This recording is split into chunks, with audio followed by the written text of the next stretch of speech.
of long-term strategy over instant gratification, because the thing is that when you express gratitude, you do feel a little bit better, but generally it doesn't make you feel euphoric, ecstatic, joyful. It just makes you feel a little bit better. It shifts your perspective. But the thing is that there is a research that shows that if you express gratitude on a daily basis for 30 days, your perception of your own happiness goes up 25%. And that's exactly what I'm talking about. We have to look into long-term strategies, which maybe in the instant are not as effective, but in the long term, they help you raise your set points of happiness. And you express gratitude for the things that you are grateful for in your work life, your mission, your purpose, in your personal life, and for the things that you're grateful for in yourself. So this is the exercise we do on a daily basis to raise our set point of happiness. Another methodology which I really love is the idea of being present. And the idea here is that in reality, time is an illusion. There is no future, and there is no past. And most of the unpleasant emotions that we feel, they have something to do with either the future or the past. If we're scared, if we're stressed, it is usually because we are afraid about something that might happen in the future, usually. And if we feel, let's say, resentment or anger, this kind of negative emotion is also usually rooted in the past. And the happiness is the emotion that you feel in the present. If you move happiness to the future, it will become excitement. If you move happiness to the past, it will become usually nostalgia. But the truth is that the happiness, the true pure joy, is in the present moment and only in the present moment. So if you practice consciousness and bringing yourself back to present moment, that actually over time works wonders. You start, your set point of happiness starts going up. You walk out into the nature and you feel the freshness of the air. That's a moment to be happy about. Because how many times we don't even notice how we breathe, what we see around us. And when we see these things around us, if we don't bring ourselves back to the now to notice, the life might just pass by without us truly learning what is happiness.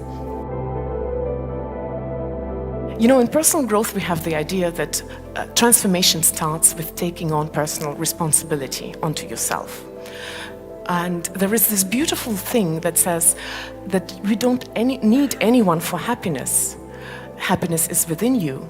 But if you've ever had a child sick or a parent sick or, I don't know, a fight with a person that you love, with a friend, with your spouse, you know that it is really hard for this wisdom to make sense in that very moment. And in the moment when something is happening to you and your loved ones, it is okay that you do not feel happy.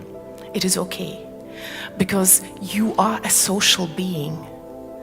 And what is I? Is I just this physical body, or is I all of this? Is me, perception of me, does it include you? Or does it only include me? So in that moment, I felt that yes, as long as I have myself, I'll be okay. But it is also okay to not feel so happy when something is wrong with a person who is really close to you. You have to surround yourself by people whom you love, whom you care about, who you are attached to, even though it means that sometimes you might be a little bit unhappy if something happens to them. So, just to sum up that idea about the relationships, scientists have shown that people in relationship, they are healthier, they heal better, and they live longer. And the reverse is true. As Vishen said, social isolation is the epidemic in the current day society. And he said it is despite Facebook and Instagram, but I would say it is also because of Facebook and Instagram. We are forgetting how to interact. We're forgetting what it is to truly connect to each other. Facebook and Instagram is another layer which we put on ourselves. This is another thing we have to learn to deal with and not to lose the social connection. And I've also heard that social isolation is apparently the #1 killer in the current day society. Because social isolation makes you less likely heal from, let's say, such things as cancer or cardiovascular disease. So relationships are important not just for happiness, but also for our health and longevity. The strength of your social relationships is super important for happiness. it is clear that you cannot truly be happy unless you are happy with yourself. And I know the number one question that I hear when I talk about this topic is that, but where do I know the difference between healthy self-love and actually egoism or unhealthy, relationships to yourself or self-centeredness? And I haven't lived a very long life, only 40 years, but that piece of life has taught me one thing, that almost all the bad things that we do to other people are because we don't truly love ourselves. Because if we truly love and accept ourselves, we don't need to prove anything to anyone. We don't need to prove anyone wrong, to show anything to anyone. And that's where all the unhealthy stuff happens, is when you truly don't have the self-love. And people who seem that they're self-obsessed, this is them compensating for the lack of love for themselves. This is what Vishen was talking about. I'm really sorry, kids, but unforgivable is exactly when you do not need anybody's approval to be okay with yourself. And a lot of the times when I hear somebody saying, oh, they're so full of themselves, that's exactly the problem. We do not see. We only see the mask. We only see what social media shows us. We don't see the void and the pain in those people. We only are nasty if we don't love ourselves truly, which is why I think this is a very important point in learning to be happy. And there is never such thing as too much love for yourself. You cannot be happy unless you truly accept and love yourself. Dealing with the negative.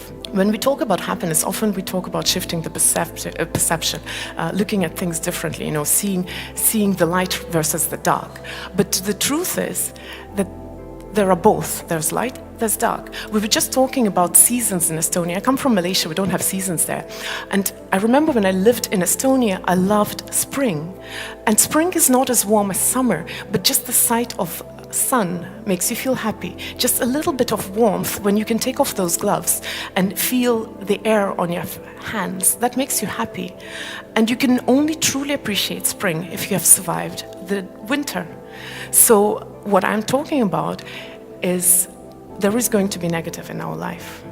And the art to learning to be happy is not to ignore or not notice the negative or be okay with the negative. It is actually to learn to work with it. What you do when you feel a negative emotion, first of all, you acknowledge that it exists. You give it a true and fair and honest name without spiritual bypassing. You actually acknowledge, this is what I feel. You allow yourself to feel it. And every emotion feels in your body in a certain way, which actually helps. I like the connection between emotions and the physical body, because by translating your emotions into physical body, it's easier to work with them. So let's say if you feel fear and it's somewhere in your stomach, just relaxing that part of your body really helps. Or if you feel like anger and it's up here, breathing deeper really helps. And then after you let it be, that's when you're ready to move on and transform this emotion, but you have to let it be.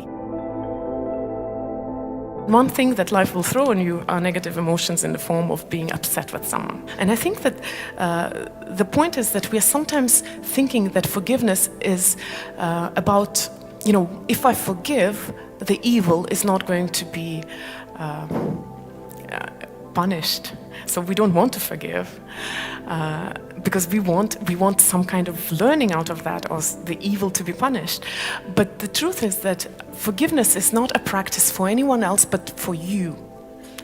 Being upset with someone is like taking poison, hoping that the person who upset you is going to suffer. If you're upset with someone, if you are angry with someone, if you hold a grudge against someone, the only person who's suffering is you. Just you. And the moment when you realize that, the moment when you realize that forgiveness is not about the other person who has hurt you, but it is only about you, you have much more motivation to work on that. You cannot help anyone if you're not happy. Be happy. Thank you.